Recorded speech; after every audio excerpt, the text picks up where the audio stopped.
Good. Okay, so let's get settled in.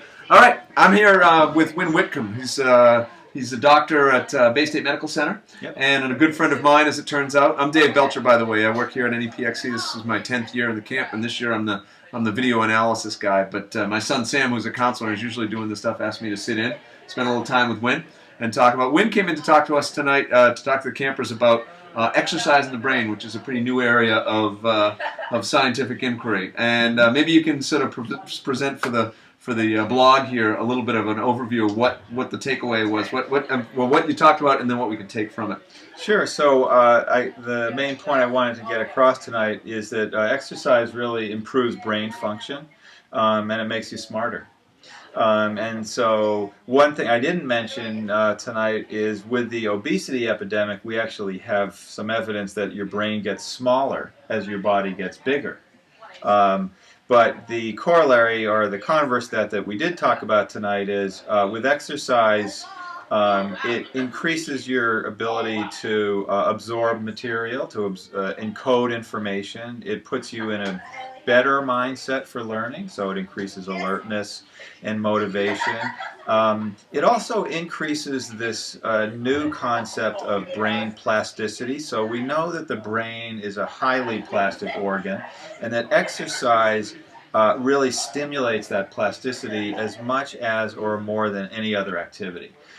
Which is a really enthralling concept, that with exercise you can put your brain in a state where it's sort of optimized to learn and take in new information. And then the other thing we have discovered, another enthralling sort of discovery, is we make new brain cells.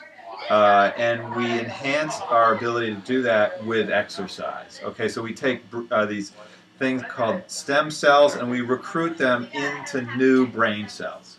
And exercise improves our ability to do that. All right, that's fascinating. And as you pointed out tonight too, another thing to bear in mind is that science is kind of behind on this relative to the other side of exercise science, looking at what's going on in our bodies, how muscles and other organs, cardiovascular system are functioning. So a lot of this stuff is still new, and we're still trying to understand all the ramifications of it. Right. Yeah. So a lot of this stuff is brand new, and so we're beginning to work out the chemistry of exercise. We know that dopamine and serotonin and norepinephrine levels are increased. We've discovered this thing which can be thought of as miracle grow for the brain, called brain-derived neurotrophic factor, or BDNF, which is becoming the rock star of brain science.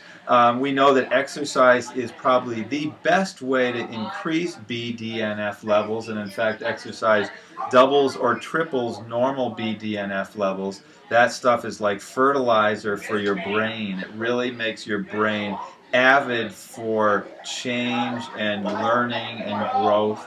And what we don't know is why, and this is becoming clearer, why increased physical activity and exercise correlates with better academic performance. So we know that that's probably true, and we have some of the chemistry worked out, but there's still this big area in between. It's like, why does the people who exercise seem to be smarter than they otherwise would be?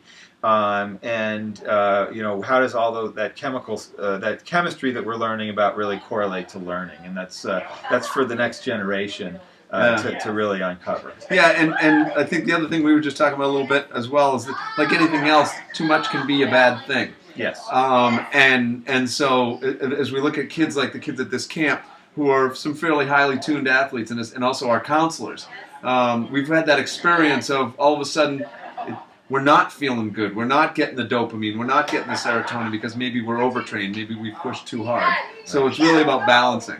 It's absolutely balance, and exercise sort of stimulates the neurochemicals to a certain point, but you can only sort of whip the horse so much. You can only stimulate your neurons to make the neurochemicals so much, and then there's none left. Right. And that's when you have to rest.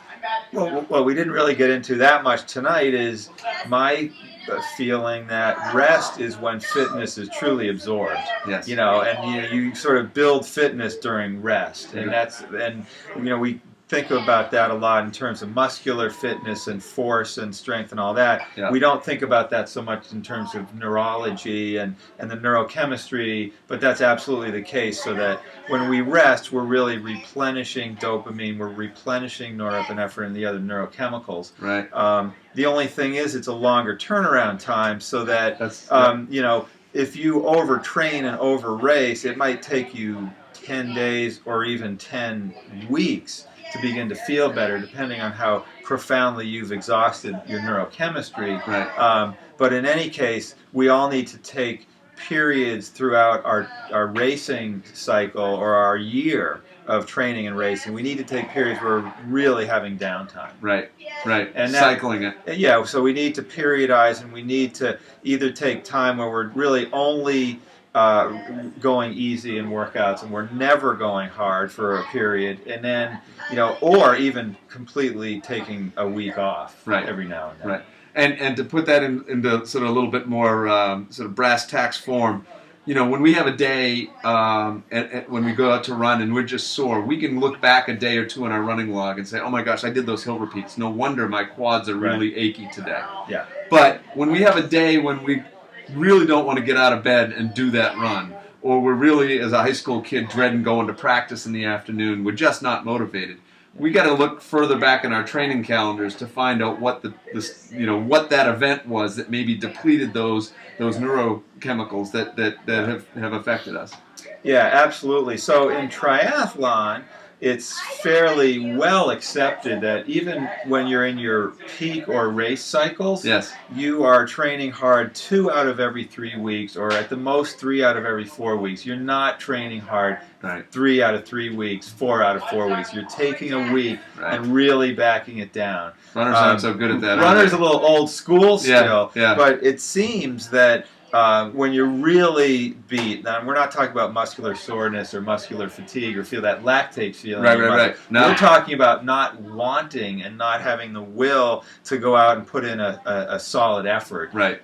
That's probably related to a workout or an effort that you sustained 10 days or 12 days ago. Right. That seems to be the turnaround time of the neurochemicals. Yeah. And if you look back when you're feeling great, when you're feeling really good, you have a lot of snap, if you look back 10 or 12 days, you probably had a rest period or a relative period of recovery. A little bit lower training intensity. Yeah. And so, you know, just keep a log and then look beyond just that 2 or 3 day cycle. Right. And look back. And also think about, when we think about tapering for the big events, yeah, we need to think about that from a neurochemical standpoint as much as from a neuromuscular standpoint. Yeah. I mean, tapering to me is first and foremost a neurochemical exercise. It's I mean, your muscles recover and replenish glycogen and all that probably in a few days. Couple of days, right. But to get that snap, that activation that you need late in a race, when you really need to respond,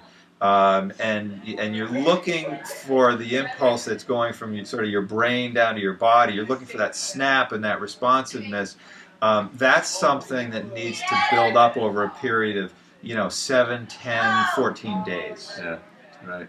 Boy, coaching makes a difference, and when you think about all of these levels now, too, doesn't it? Really, and having a coach that understands all of this stuff. Yeah, and I've made all the mistakes. Absolutely, I continue to make them until somebody tells me otherwise. So that degree you have doesn't necessarily prevent you from from making all the mistakes. Absolutely. Yeah. Well, Wynn, thank you so much. I appreciate you taking the time to talk with us. Great, Dave. Good to see you.